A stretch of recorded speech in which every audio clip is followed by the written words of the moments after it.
फिलहाल आज एक बड़ा वफ्द ईरान के एम्बेसडर से मिलने के लिए जम्मू कश्मीर से आया हुआ था और दिल्ली के अंदर ईरानी एम्बेसडर से मुलाकात करती हुई ये तस्वीरें जो आप देख पा रहे हैं अपने स्क्रीन पर, जहां पे मौलवी उमर फारूक मीरवाइज मौलवी उमर फारूक इस मीटिंग के सदारत करते हुए नजर आए। हालांकि मुफ्ती नासरुल इस्लाम साहब भी इसमें मौजूद हैं और बाकी दीगर उलमा भी इसमें मौजूद हैं। MMU की पूरी टीम, पूरा वफ्द आज मिलने के लिए पहुँचा था और उन सभी ने अब ईरान के साथ यकजहती का इजहार किया। जैसा कि आप जानते हैं कि जो इस वक्त सिचुएशन ईरान में है और जिस तरह से ईरान की लीडरशिप को टारगेट किया जा रहा है, अली ख़ामनेई साहब की शहादत पेश आई, ईरान के लोगों पे, बच्चों पे बम बरसाए जा रहे हैं, तो न सिर्फ उससे पूरे ख़ित्ते में कशीदगी बढ़ गई है बल्कि पूरी मुस्लिम उम्मत में जो है वो एक बेचैनी और एक इज़्तिराब बढ़ गया है। जम्मू कश्मीर के मुसलमानों की तरफ से, वहाँ के आवाम की तरफ से, अगरचे वहाँ के लोगों ने बरमला इसकी मजम्मत भी की है और ये महसूस कर रहे हैं कि इस वक्त जो जारहियत वहाँ पे अमेरिका और इज़राइल कर रहा है और जिस तरह से वहाँ पे सिविलियंस को टारगेट किया जा रहा है, इंफ्रास्ट्रक्चर को मिसमार किया जा रहा है, तो ये अफसोसनाक है। इसकी हमने वहाँ भी कंडेमनेशन की, यहाँ भी हम बुनियादी लिहाज से जो उलमा का हमारा डेलीगेशन है जम्मू कश्मीर के उलमा का, जिसमें कि मैं हूँ, मुफ्ती साहब हैं, आगा साहब हैं, हादी साहब हैं और हमारे बाकी साथी हैं, हम यहाँ पे पहले तो कॉन्डोलेंसेस के लिए आए कि जो ख़ामनेई साहब की जो शहादत हुई उस पर जम्मू कश्मीर के लोगों की तरफ से कॉन्डोलेंसेस करने के लिए, और उसके साथ साथ ईरान के लोगों को ये बताने के लिए कि जम्मू कश्मीर के लोग उनके साथ बिल्कुल खड़ा हैं इस जुल्म के ख़िलाफ़ और इस जारहियत के ख़िलाफ़ जो इस वक्त वहाँ पे हो रही है ईरान के अंदर, फ़लस्तीन में, लेबनान में और पूरे ख़ित्ते को जो अमेरिका और इज़राइल ने मैं कहूँगा कि वर्ल्ड वॉर जैसी सिचुएशन पैदा कर दी है। तो ये बिल्कुल अनफॉर्चुनेट है और हम अमन चाहते हैं, हर कोई पीस चाहता है, लेकिन peace with dignity, peace with honour, और एक मुल्क का जो जिस तरह से हमने देखा कि एक मुल्क को इन्वेड करने की कोशिश की जा रही है, मिसमार करने की कोशिश की जा रही है, तो ये मैं समझता हूँ कि हर किसी जो इंसानी कदरों में, ह्यूमन वैल्यूज़ में, पॉलिटिकल वैल्यूज़ में यकीन रखता है, उनको कंडेम करना चाहिए इसको। और इस वक्त लाइंस बिल्कुल ड्रॉ हो चुकी हैं कि सही कौन है और गलत कौन है। तो इसलिए मैं समझता हूँ कि हम सभी ये महसूस करते हैं कि जहाँ तक जम्मू कश्मीर के आवाम का ताल्लुक़ है तो हम बिल्कुल ईरान के भाई बहनों के साथ हैं और दुआ करते हैं कि उनके ख़िलाफ़ जो जुल्म और ज़्यादती हो रही है ये ख़त्म हो। करोड़ों रुपए का फंड भी जो जमहूरी कदरों में यकीन रखता है, जो इंसानियत में अगर यकीन रखते हैं, तो इन्हें भी अपनी एक जो पॉलिसी है वो मैं समझता हूँ कि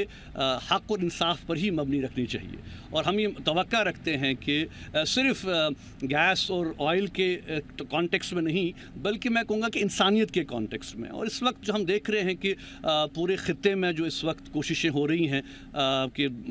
अमन हो और पीस हो, आई एम श्योर कि गवर्नमेंट ऑफ इंडिया भी उसमें कंट्रीब्यूट कर सकती है, उनको कंट्रीब्यूट करना भी चाहिए और ये देखना चाहिए कि जंग से मसले नहीं हो। मोदी जी ने भी आई थिंक 2-3 बार ये बयान दिया कि भाई जंग से मसले हल नहीं होते और वो भी एंगेजमेंट की बात करते हैं। हम तवक्का रखते हैं कि वो उसी प्रोसेस को आगे बढ़ाएं, उसी सोच को आगे बढ़ाएं, न कि सिर्फ मशरिक़ वस्ता के हवाले से बल्कि अपने ख़ित्ते के हवाले से भी उसी सोच को अगर हम आगे बढ़ाएंगे तो आई एम श्योर कि जो प्रॉब्लम्स हैं, जो इशूज़ हैं, उनका कहीं ना कहीं समाधान निकलेगा। और मैं समझता हूँ कि भारत के तो अच्छे ताल्लुकात हमेशा से रहे हैं ईरान के साथ, तो इनको चाहिए कि इसमें वो भी एंगेज हों, इसमें ये भी मदद करें, डिप्लोमेटिक एफ़र्ट्स को डबल किया जाए ताकि इस वक्त अगर बातचीत का या अमन का कोई रास्ता निकलता है उस सब को हमें सपोर्ट करना चाहिए। का ईरान के साथ एक जज्बाती ताल्लुक़ है और उसी बुनियाद पे हम लोग यहाँ आए ताकि हम इजहार करें। और दूसरी बात ये जो अहम है, हम लोग एग्रेशन के ख़िलाफ़ हैं। किसी भी ख़ित्ते में अगर किसी के ख़िलाफ़ कोई खामखा की जंग मुसल्लत की जाए, हम उसके ख़िलाफ़ हैं। और हम ये चाहते हैं कि हमारी ये भी कोशिश है कि बाकी ममालिक की तरह हिंदुस्तान का भी एक रोल बनता है जंग को के ख़ात्मे के हवाले से। India has a role to play. यहाँ जंग का ख़ात्मा होना चाहिए। जिस तरीके से मशरक़ी वस्ता के बाकी ममालिक भी कोशिश कर रहे हैं, हिंदुस्तान भी कोशिश करें। यही हमारा पैगाम है। हम लोग जारियत नहीं चाहते हैं बल्कि अमन चाहते हैं। इस ख़त्े में अमन। मैं बहस मुफ्ती आज़म जम्मू कश्मीर यहाँ आया, मीर वाइज साहब भी तशरीफ़ लाए और आगा साहब तशरीफ़ लाए जो एक बड़ी कम्युनिटी के सरबराह है, और इसके अलावा जो यहाँ पे हादी साहब तशरीफ़ लाए। तो मकसद ये था कि सिर्फ ये हमें कोई अपनी तशहीर मतलूब नहीं थी, बल्कि ये था कि जम्मू कश्मीर के लोगों का एक पैगाम देना था यहाँ एम्बेसडर साहब को कि हम लोग जारियत नहीं चाहते हैं बल्कि हम अमन चाहते हैं, और हम इस खत्े में अमन देखना चाहते हैं। उसके लिए कोई भी आदमी रोल अदा कर सकता है। तो बड़ी बात यह कि एक खूबसूरत सा पैगाम जेस्चर पहुंचा है, ख़ासतौर पे कश्मीर के अवाम ने इससे पहले दिखाने की कोशिश भी की थी और यकीनन इसे ये काम भी किया। और यही वजह है कि ईरान ने इसे यानी कि हिंदुस्तान को, हिंदुस्तानी अवाम को अपना दोस्त कहा था। फ़िलहाल हिंदुस्तान के अवाम ईरान के साथ इस वक्त यकजहती के साथ खड़ी है। और आज उलमा का जो ये वफ्द पहुँचा है, स्कॉलर का जो ये वफ्द पहुँचा है, इससे भी एक बड़ा इम्पैक्ट पड़ेगा। मीर हमारे साथ ग्राउंड से जुड़े हुए हैं। मीर, MMU का पूरा ग्रुप आज दिल्ली आया हुआ है, क्या कुछ है इस हवाले से? शुनगुल। देखिए, बिल्कुल। इनफैक्ट अगर आप देखें तो पिछले कई दिनों से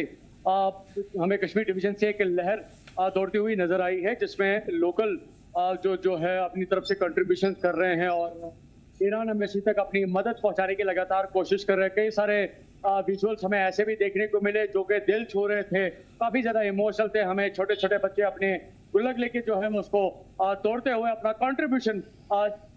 जाहिर करते हुए नजर आए। हमें बुजुर्ग हजरात अपने चंद पैसे जो है वहां पे कंट्रीब्यूट करते हुए नजर आए। लेकिन जहां पे हमें आम आवाम की जो प्रेजेंटेशन जो है वो देखने को मिल रही है, वहीं पे इस आम आवाम के जो रिप्रेजेंटेटिव्स है सोशल लेवल पे, वो भी अपनी नुमाइंदगी और अपनी इजहारी यकजहती का जो एक सिलसिला जो है वो लगातार चलाए हुए हमें नजर आ रहे हैं। इस ज़मीन में आज हमें देखने को मिला कि जो मुत्तहिदा मजलिस जो एक यूनाइटेड एक कमेटी है, उसके सभी जिम्मेदारान आज हमें दिल्ली में देखने को मिले। जो इसी में जो अहदेदारान हैं उनसे उन्होंने मुलाकात की और अपनी यकजहती का भी वहाँ पे इजहार किया। और जिस तरह से मीरवाइज मौलवी उमर फारूक के स्टेटमेंट की जब हम बात करते हैं या मुफ्ती नासरुल इस्लाम के स्टेटमेंट की बात करते हैं, तो साफ तौर पर यह जाहिर होता है कि सभी अशखास जो हमारे जम्मू कश्मीर के आला ओहदे पे हैं, सोशल लेवल की जब हम बात करते हैं या इनफैक्ट हम पॉलिटिकल लेवल की भी बात करें, तो वो यही चाहते हैं कि यहाँ पे सूरत हाल ना सिर्फ हमें जम्मू कश्मीर की बेहतर देखने को मिले, बल्कि जो अभी एस्केलेशन बिटवीन ईरान और इजराइल जो अभी चल रही है, उस किसी भी सूरत में जो है उसमें कहीं पे एक अमन की सूरत हाल पैदा हो। और उस ज़मीन में उनका मानना है कि हिंदुस्तान भी एक अपना बड़ा एक नुमाया रोल अदा कर सकता है। तो इस ज़मीन में उन्हें एक उम्मीद है कि प्राइम मिनिस्टर ने इससे पहले भी कई सारे मामलात में मुदाखलत की है और उन्होंने उनको बड़े सक्सेसफुल मैनर में जो है कवर भी किया है, उसको मजबूती से जो हैंडल भी किया है। जो तनाव कहीं ना कहीं पे बन रहा था, उस तनाव को उन्होंने काफी ज्यादा कम करने की कोशिश की है। तो इसके लिए प्राइम मिनिस्टर नरेंद्र मोदी काफी माने जाते हैं। तो इसी हवाले से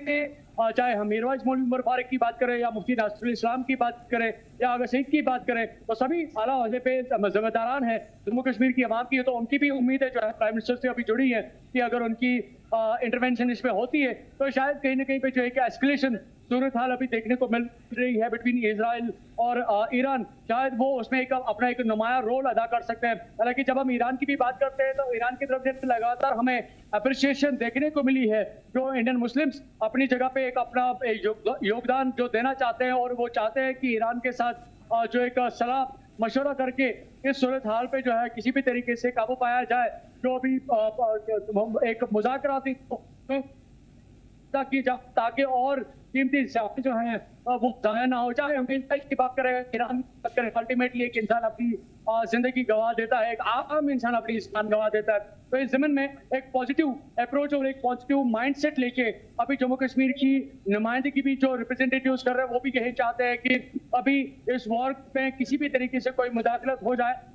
ताकि ये जो तनाव पूरे दुनिया में अभी फैला हुआ है, अगर हम मल्टीपल पर्सपेक्टिव से देखें, चाहे खुद की रेट्स की बात करें, ठीक है, क्या fertilizer इस की बीच बात में करें, कोई ऐसी गुंजाइश या कोई ऐसी खबर निकल कर के आ रही है कि ईरानी दूतावास से मिलने के बाद गवर्नमेंट ऑफ इंडिया के किसी वफ्द से इस ग्रुप का मुलाकात होगी और ये सुनिश्चित किया जा सकेगा कि एक बड़ा पैगाम खासतौर पे इंटरनेशनल फॉर्म पे उजागर किया जा सके? वेल देखिए, इसमें दो चीजें बड़ी इंपॉर्टेंट है। एक ये पहलू है कि हम कंट्री लेवल पे इस सूरत हाल को कैसे देखते हैं और इसमें अपना जो एक कंट्रीब्यूशन है वो कैसे कर रहे हैं। आपने देखा होगा कि रिसेंटली हमारी कंट्री की तरफ से भी एक बड़ा स्टेटमेंट आया, जहां पे प्राइम मिनिस्टर ने अपनी तरफ से खुद इस बात को रखा कि वो चाहते हैं कि ईरान और इजराइल के दरमियान जो माबैन जो एक बातचीत का सिलसिला शुरू हो जाए, एक डिप्लोमेटिक अप्रोच जो है वो इस्तेमाल किया जाए,